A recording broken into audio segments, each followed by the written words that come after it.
Hari ini saya akan membahas topik yang sangat penting yaitu gagal jantung. Saya akan memberitahu Anda tanda-tanda apa yang dapat membuat kita menduga bahwa jantung kita mulai gagal berfungsi. Saya juga akan menyebutkan secara singkat apa saja penyebab langsung gagal jantung dan komponen gizi apa saja yang dapat meningkatkan kesehatan orang dengan penyakit ini. Jadi ada baiknya Anda menonton materi ini sampai akhir.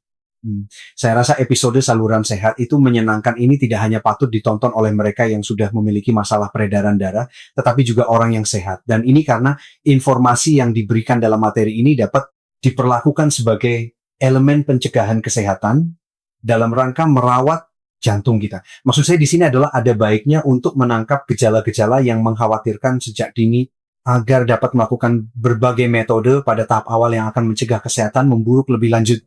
Karena apa yang penting untuk ditekankan adalah bahwa gagal jantung merupakan penyakit progresif, namun deteksi dini dan pengenalan pengobatan sejak awal dapat menghentikan perkembangannya dan bahkan sampai batas tertentu menyebabkan hilangnya beberapa keluhan.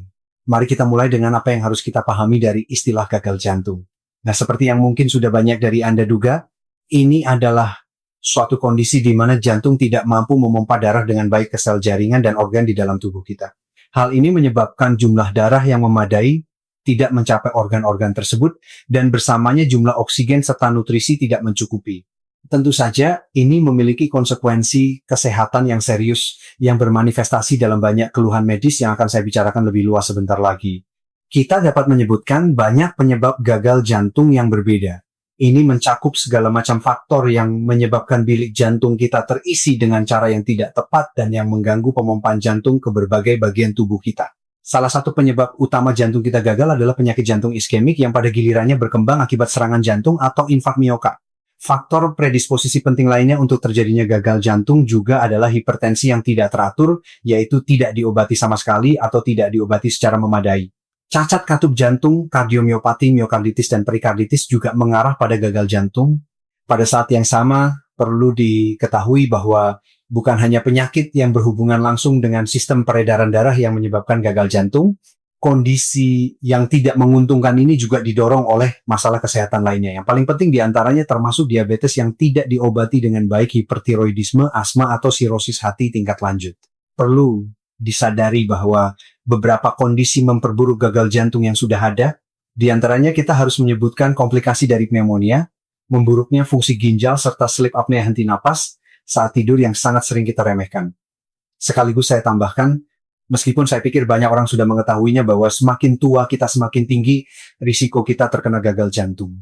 Masalah ini terutama memengaruhi orang di atas usia 60 tahun, namun demikian saya harus menekankan bahwa gagal jantung dapat muncul secara praktis pada setiap tahap kehidupan dan dapat juga memengaruhi anak-anak serta remaja.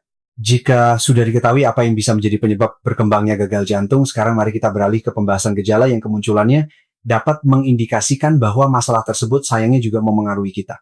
Salah satu gejala gagal jantung yang paling umum dan khas adalah sesak napas. Hal ini terutama disebabkan oleh fakta bahwa jantung tidak memiliki kekuatan untuk memompa darah, akibatnya cairan mulai menumpuk di paru-paru. Pada tahap awal, napas pendek dan napas tersengal-sengal yang menyertainya muncul selama peningkatan aktivitas fisik. Akan tetapi, seiring dengan berkembangnya gagal jantung, sesak napas yang disebutkan itu terjadi ketika melakukan aktivitas sehari-hari yang sederhana yang tidak memerlukan tenaga yang signifikan. Yang saya maksud di sini adalah misalnya merapikan tempat tidur, mencuci piring, menyiapkan makanan, atau bahkan mandi. Kita juga dapat mengalami sesak napas selama tidur, dan hal itu bisa sangat mengganggu, sehingga bahkan dapat membangunkan kita dari tidur. Dalam situasi seperti ini, tidur dengan lebih banyak bantal biasanya memberikan kelegaan karena mengambil posisi setengah duduk atau duduk mengurangi kesulitan bernapas. Namun di sini saya akan mengklarifikasi informasi dan mengatakan bahwa tergantung pada jenis sesak napasnya, hal itu dapat muncul baik sekitar 1 hingga 2 menit setelah berbaring di tempat tidur, lalu mereda setelah beberapa menit sejak mengambil posisi duduk, atau baru muncul sekitar 2 hingga 3 jam setelah berbaring di tempat tidur. Pada kasus kedua, sesak napas jenis ini baru akan mereda setelah setengah jam atau lebih meskipun kita sudah mengambil posisi duduk. Dalam kasus gagal jantung, beberapa orang mungkin juga mengalami jenis sesak napas tertentu yang dikenal sebagai bendopnea. Ini adalah sesak napas yang terjadi saat membungkuk, misalnya saat memakai sepatu. Gejala ini biasanya muncul setelah sekitar 30 detik sejak saat membungkuk. Omong-omong, saya tambahkan bahwa sesak napas tersebut seringkali disertai dengan batuk dan mengi. Adapun batuk biasanya bersifat kering dan dapat terjadi bersamaan dengan ekspektorasi dahak berwarna merah muda, meskipun kondisi ini mungkin juga menunjukkan ancaman yang sudah sangat serius, yaitu edema paru. Orang yang berjuang dengan gagal jantung juga sangat sering melaporkan peningkatan kelelahan dan kelemahan secara umum. Gejala jenis ini disebabkan oleh kurangnya pasokan oksigen pada organ dan otot, bukan misalnya karena kondisi fisik yang buruk. Karena seperti yang saya katakan di awal, jantung yang gagal tidak memiliki kekuatan untuk memompa darah secara efektif ke berbagai bagian tubuh kita. Dan sama seperti pada kasus sesak napas, di sini juga kelemahan dan kelelahan kronis tidak hanya dipicu oleh aktivitas fisik yang berlebihan, tetapi juga oleh aktivitas sehari-hari yang biasa. Tanda khas gagal jantung lainnya adalah munculnya pembengkakan edema. Yang saya maksud di sini utamanya adalah pembengkakan pada tungkai bawah. Biasanya, pembengkakan ini melibatkan kedua tungkai dan terlokalisasi di sekitar area betis, pergelangan kaki, dan telapak kaki, meskipun dalam beberapa situasi bisa terjadi bahwa pembengkakan mencapai di atas lutut. Pembengkakan itu sendiri tidak selalu terlihat dengan mata telanjang, setidaknya pada tahap awal penyakit. Namun, ini bukan berarti pembengkakan itu tidak ada. Tanda keberadaannya bisa berupa misalnya kesulitan memakai sepatu. Oleh karena itu, jika sepatu yang Anda pakai sehari-hari tiba-tiba terasa terlalu sempit, hal ini mungkin mengindikasikan munculnya pembengkakan. Adanya pembengkakan juga dapat dibuktikan oleh bekas tekanan karet kaos kaki yang tertinggal di kaki.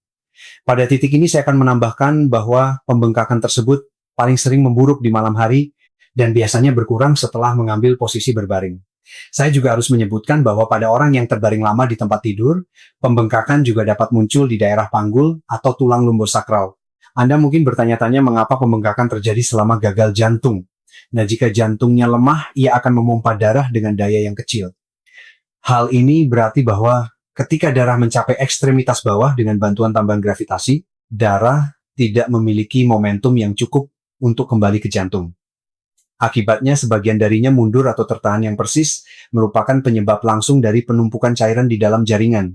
Berbicara mengenai pembengkakan, saya akan langsung menyebutkan tanda lain yang bisa menyertai gagal jantung, yaitu kenaikan berat badan sebesar 2,3 kg yang tidak terkendali dan tidak terduga dalam waktu yang sangat singkat. Misalnya dalam waktu 3 hingga 7 hari. Ini disebabkan tepatnya oleh penumpukan cairan di tungkai bawah, meskipun tidak hanya di sana, tetapi juga menumpuk di paru-paru dan terkadang di rongga perut. Di sini saya selipkan sedikit jeda karena saya ingin mengundang Anda untuk mendaftar ke buletin email gratis saya tentang kesehatan yang saya beri nama Jurnal Kesehatan Pagi. Disebut pagi karena saya menulis dan mengirimkannya dari hari Senin sampai Jumat jam 6 pagi sebagai bacaan 2 menit untuk menemani kopi atau teh pagi. Jurnal ini adalah pelengkap untuk saluran YouTube saya. Untuk mendaftar, silakan kunjungi www.sehatitumenyenangkan.id jurnal. Gagal jantung juga dapat dibuktikan dengan pelebaran dan pengisian vena jugularis yang berlebihan di leher. Secara normal, pada orang sehat, vena jugularis harus dalam keadaan kolaps atau kempis. Meskipun mungkin terisi sebagian posisinya tidak lebih dari 2 cm di atas tulang dada.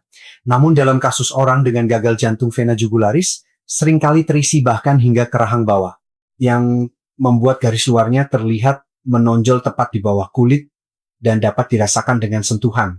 Terlebih lagi pada orang sehat, pengisian pembuluh vena ini akan mengecil saat menarik napas. Sedangkan pada penderita gagal jantung, ukuran vena ini tidak berkurang. Bagi Anda yang tertarik, saya akan menambahkan bahwa kita menilai pembesaran vena pada pasien dengan menempatkan mereka dalam posisi setengah duduk dengan kemiringan tubuh 45 derajat. Pelebaran vena jugularis yang dibahas merupakan akibat dari peningkatan tekanan darah vena di dalamnya dan stagnasi darah di pembuluh tersebut. Tentu saja ada beberapa penyebab dari keadaan ini, namun sejauh menyangkut topik hari ini, akibat dari kegagalan ventrikel kanan otot jantung, tidak dapat mengimbangi pemompaan darah ke paru-paru, akibatnya kelebihan darah tetap tertahan di pembuluh vena yang disebutkan. Ke dalam gejala yang menyertai gagal jantung, kita juga dapat menyertakan hilangnya nafsu makan. Hal ini disebabkan oleh kemacetan sirkulasi di organ perut dan hidrasi berlebih. Secara umum dapat dikatakan bahwa orang yang bergulat dengan gagal jantung sering mengalami perburukan fungsi usus. Mereka lebih sering dan lebih cepat mengalami sensasi perut penuh serta nyeri setelah makan, terutama makanan yang berlemak dan porsinya besar. Terlebih lagi pada penderita gagal jantung kanan. Terkadang pembesaran hati terjadi yang semakin memperburuk rasa ketidaknyamanan di rongga perut. Pada gilirannya, stagnasi darah vena di sekitar lambung dan usus dapat menyebabkan sembelit Semua ini mengakibatkan pasien mengonsumsi lebih sedikit makanan, dan hal ini menyebabkan penurunan berat badan, penurunan massa otot, anemia, serta kekurangan gizi secara umum. Gejala yang cukup umum yang menunjukkan gagal jantung juga adalah nokturia, yaitu sering buang air kecil beberapa kali di malam hari. Hal ini dikarenakan dalam posisi berbaring terjadi perbaikan aliran darah ke ginjal yang memperbaiki kinerjanya. Sementara di siang hari karena suplai darah yang buruk, pasien bahkan dapat mengalami oliguria, yaitu sangat jarang buang air kecil. Namun di sini saya harus menambahkan bahwa nokturia juga muncul selama beberapa penyakit lain, termasuk paling sering menyertai diabetes, gagal ginjal, pembesaran prostat pada pria, infeksi kandung, kemih, gangguan saraf tertentu, atau hiperkalsemia, yaitu tingginya kadar kalsium dalam darah. Dalam kasus orang lanjut usia, terkadang kita berhadapan dengan gangguan saraf yang merupakan akibat dari terganggunya aliran darah ke otak. Kita berbicara tentang gejala, seperti pusing, kesulitan berkonsentrasi, masalah memori, pingsan, kebingungan, serta rasa kantuk yang berat setelah makan. Di sini saya harus menyebutkan juga bahwa pada orang yang telah didiagnosis menderita gagal jantung dan sedang mengonsumsi obat-obatan tertentu, beberapa gejala dapat menjadi efek samping dari obat tersebut. Misalnya, beberapa obat menyebabkan penurunan tekanan darah yang dapat menyebabkan pusing, terutama ketika mengubah posisi tubuh dari duduk atau berbaring. Efek samping yang tidak diinginkan dari beberapa obat, termasuk yang disebut ACE inhibitor, adalah munculnya batuk kering. Sebaliknya, obat diuretik yang diminum terlalu larut malam dapat menyebabkan kebutuhan untuk lebih sering buang air kecil saat sedang tidur. Kini berdasarkan literatur medis profesional dan informasi yang telah dikonfirmasi dalam studi ilmiah, saya akan memberikan Anda beberapa petunjuk praktis yang penerapannya akan membantu meringankan perjalanan penyakit gagal jantung. Tentu saja saran ini juga dapat diterapkan oleh mereka yang sekadar ingin menjaga kesehatan jantung mereka. Sayangnya orang yang jantungnya melemah sangat sering membutuhkan pengobatan farmakologis. Saya katakan sayangnya karena penggunaan obat-obatan biasanya dikaitkan dengan berbagai efek samping seperti yang telah saya sebutkan hari ini. Meskipun demikian, pelengkap yang penting untuk perawatan farmakologis atau mungkin bahkan dasar dari terapinya adalah perubahan gaya hidup kita. Salah satu hal paling krusial adalah pengendalian berat badan. Jika berat badan kita terlalu besar, yaitu kita kelebihan berat badan atau obesitas, maka hal mendasar yang harus dilakukan adalah menurunkan kilogram yang tidak perlu dengan menerapkan diet penurunan berat badan. Perlu diketahui bahwa berat badan yang berlebihan berkontribusi pada memburuknya gagal jantung dan selalu terkait dengan prognosis yang lebih buruk. Mengenai cara menurunkan berat badan secara sehat, saya telah membuat beberapa video yang dapat Anda temukan di saluran ini. Bertentangan dengan apa yang diyakini secara umum pada kondisi gagal jantung, manfaat nyata juga bisa diperoleh melalui aktivitas fisik harian yang moderat. Misalnya olahraga fisik memperkuat otot pernapasan, dan ini menghasilkan berkurangnya rasa sesak napas serta meningkatkan stamina kita. Akan tetapi, saya harus menekankan bahwa kita baru boleh memulai aktivitas fisik selama periode penyakit sedang stabil.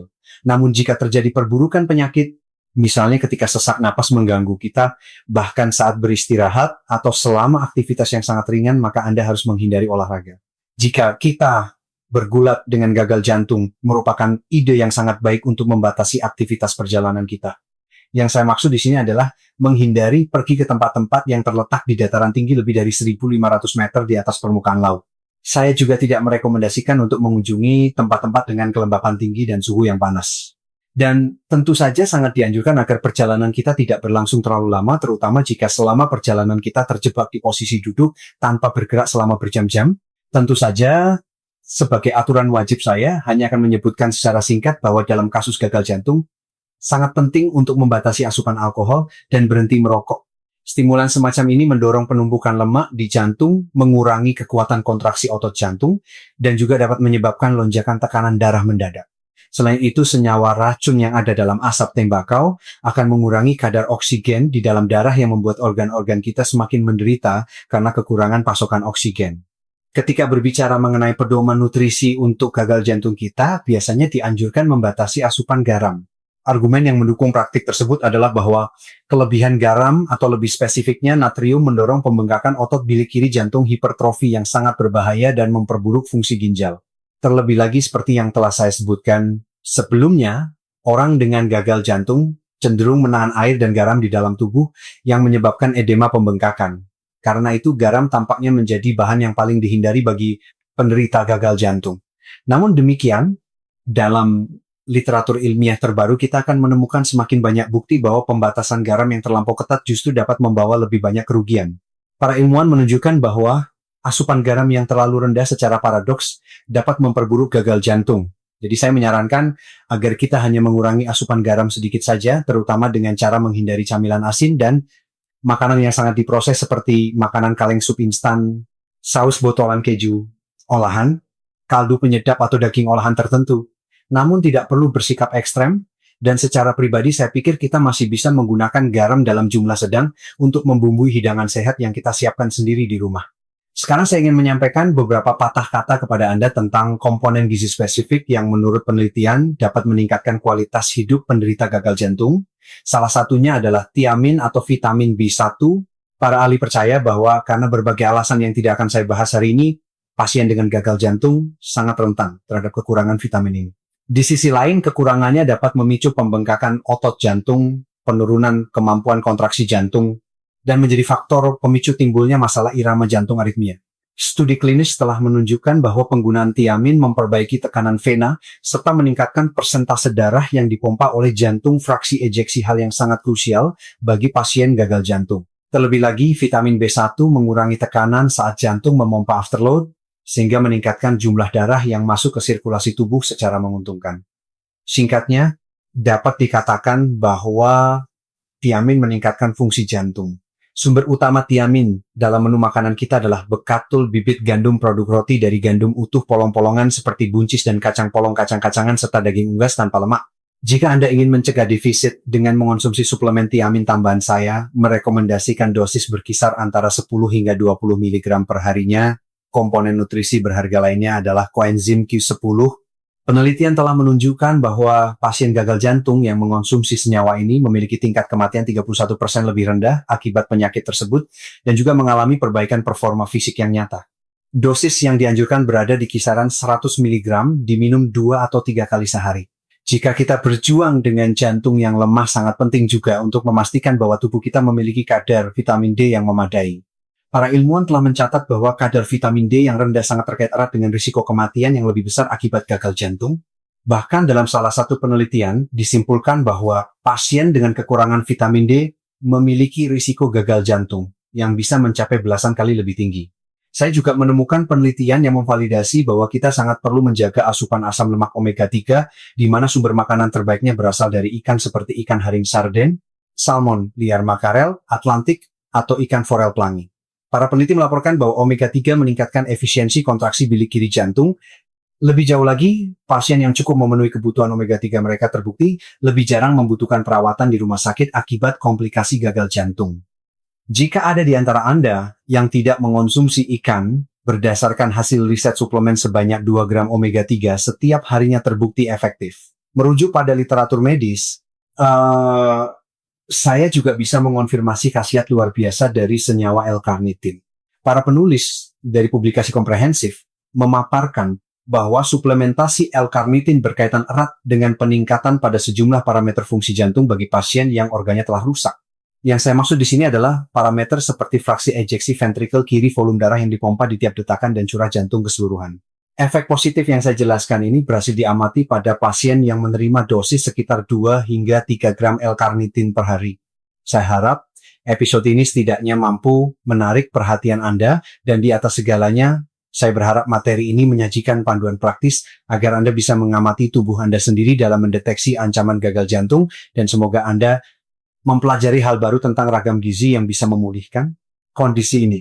Jika Anda ingin tahu lebih jauh mengenai pola makan yang tepat untuk menguatkan otot jantung, saya dengan senang hati mengundang Anda untuk menyimak video yang baru saja muncul di layar. Untuk mengaksesnya, Anda cukup mengklik gambar thumbnail keluku tersebut.